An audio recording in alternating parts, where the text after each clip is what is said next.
السلام علیکم every one, کیسے ہیں آپ سب لوگ؟ I hope you are all fine by the grace of Allah. Today I share very special thing and show you my very precious gift, and this is my gift.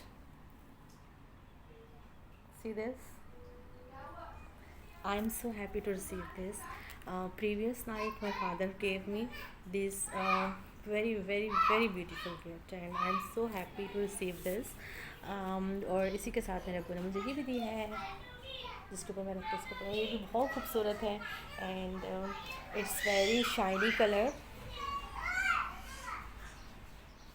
On it, اور یہ بہت خوبصورت لگ رہی ہے. تو اس سے خوبصورت گفٹ تو کوئی ہو بھی نہیں سکتا، کیونکہ میں نے ابو سے کہا تھا کہ مجھے امی کے نام کا آپ قرآن شریف دیجیے گا، تو میں وہ ریسائٹ کروں گی تو اس کا ثواب زیادہ امی کو جائے گا. تو اس سے میرے ابو نے دیا. بہت خوبصورت ہے. اس کا آپ نے بیک کور دیکھا ہے کہ اس کا جو فرنٹ کور ہے is so beautiful and see this, it's very colourful نا. اور یہ جو رائٹر ہے اس کے رائٹر کا نام ہے مولانا اشرف تھانوی. ٹھیک ہے. اور سوری میرا گلا کچھ بہت خراب ہے، رات کو بہت زیادہ خراب تھا. تو جو اس قرآن پاک کے رائٹر ہیں بہت زیادہ ان کے مطلب انہوں نے کیا بہت اچھا، مطلب انہوں نے اس کو مطلب رائٹ کیا اور بہت زبردست ہے یہ نا. اور میرے پاس ان کا پہلے بھی قرآن ہے، اس کا ایڈیشن 2000 میں ہوا تھا اور 10,000 کاپیز تھی، تو آلموسٹ 22 ایئرز ہو گئے ہیں. اب اس کے ساتھ کوئی قرآن شریف مل نہیں رہا تھا. تو پھر اس کے بعد جو ابھی ان کی نیو ایڈیشن ہے وہ یہ ہے. وہ بہت پرانے 22 سال، تو وہ نہیں ملا. میں نے بہت کوشش کی اور وہ پڑھنے میں بھی بہت مزہ آتا ہے کہ آپ وہ جلدی پڑھ لیتے ہو. اور میں ایک دن میں 5 پارے، اتنے مصروفیت کے باوجود بھی اٹھتے بیٹھتے کہیں نہ کہیں 5 پارے میرے کمپلیٹ ہو جاتے ہیں. اور اگر بہت زیادہ ٹائم ملے تو میں 10 پارے بھی ختم کر لیتی ہوں. تو ماشاء اللہ سے مطلب اتنا اچھا لکھا ہوا ہے. تو تاج کمپنی کا ہے یہ، اور سب کو یہی میں ریکمینڈ کروں گی کہ آپ ضرور تاج کمپنی کے قرآن پاک خریدیے. اور مولانا اشرف تھانوی کے، ہاں حضرت مولانا اشرف علی تھانوی کے ہیں یہ. اس میں ماں ترجمہ اور تفسیر ہے قرآن پاک کی، تو یہ آپ لیجیے، بہت اچھا ہے. اور اس کے ساتھ ہی ایک بہت خوبصورت بات کہوں گی کہ جب ہم لوگ رمضان شریف آتا ہے، جب ہم روزہ کھولتے ہیں، کہیں جگہوں پہ لکھا تھا کہ ہمیں روزہ کھولنے میں، افطار کھولنے میں دیر نہیں کرنی چاہیے. لیکن میرے بھائی نے ابھی 2 دن پہلے انہوں نے کہیں سے حدیث دیکھی تو انہوں نے ہم لوگوں سے شیئر کی اور ہمیں بھی منع کیا کہ جیسے سائرن بجتا ہے تو ہم لوگ فوراً روزہ کھول لیتے ہیں، فوراً افطار کرنا شروع کرتے ہیں. انہوں نے کہا اس طرح نہیں کرو، جب تک اذان کمپلیٹ نہیں ہو تب تک آپ نے روزہ نہیں کھولنا. کیونکہ ایک حدیث مبارکہ ہے کہ حضور پاک نے کہیں پہ ایسے لوگوں کو دیکھا تھا جو کہ الٹے لٹکے ہوئے تھے اور ان کی یہ جو جوز ہیں یہ ایسے کھنچے ہوئے تھے.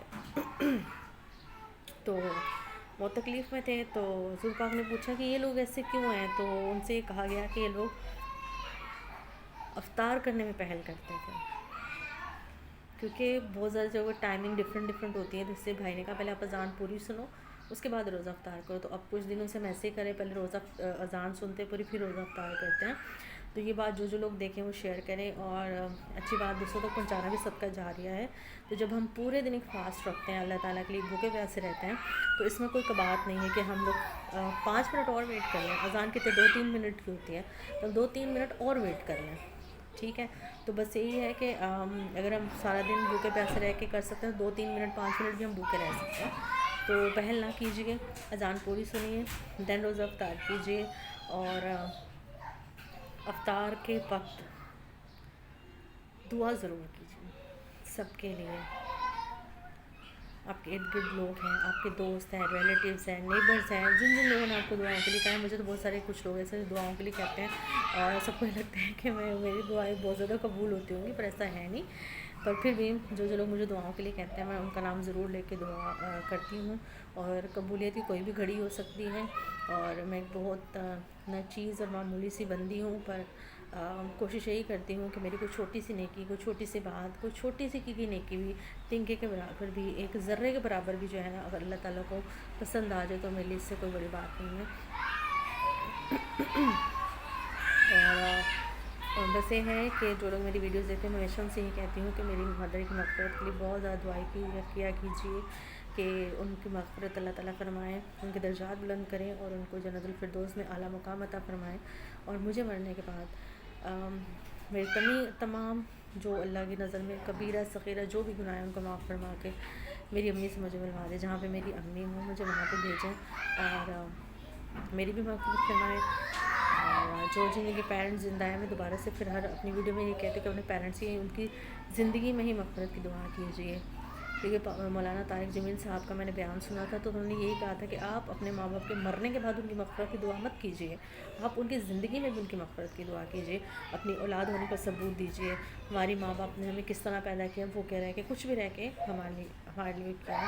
میں اپنے ابو کی چھوٹی سی ایک بات بتاتی ہوں کہ میرے ابو جو ہیں وہ کبھی آن ڈیوٹی ہوتے ہیں تو باہر کھانا نہیں کھاتے ہیں، اگر ان کو کھانا ان کے باس دیتے بھی ہیں تو وہ ہمارے لیے لے آتا ہے، تو پھر میرے دل میں ایک ہوتا ہے یار باپ ہے نا، خود نہیں کھاتا، اس کے حلق سے نہیں گزرتا، اور کہتے نہیں میرے بچے کھائیں، ہم کبھی باہر سے بھی کھانا ہے ہم سب بہن بھائی کو بانٹ دیں گے، ہم ماشاء اللہ 4 بہن بھائی ہیں، 3 بہن بھائی ہم ایک گھر میں رہتے ہیں، میری بہن میرڈ ہے، تو میرے ابو ہم کوئی بھی چیز لائیں گے پہلے بھابھی کو ہم چاروں کو دیں گے، اس کے بعد میرے ابو خود کھائیں گے، اور جو گھر میں پکا ہوگا وہ کھائیں گے۔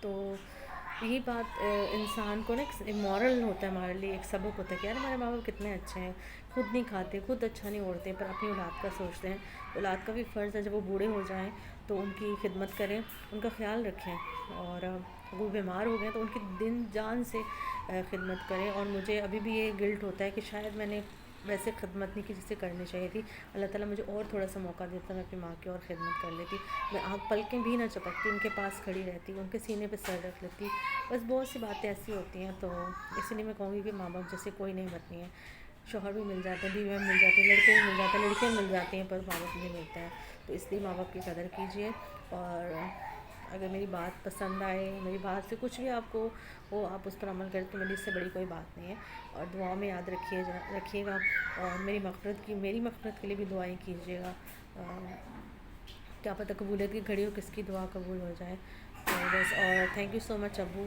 For giving me this wonderful gift, اللہ حافظ، ٹیک کیئر۔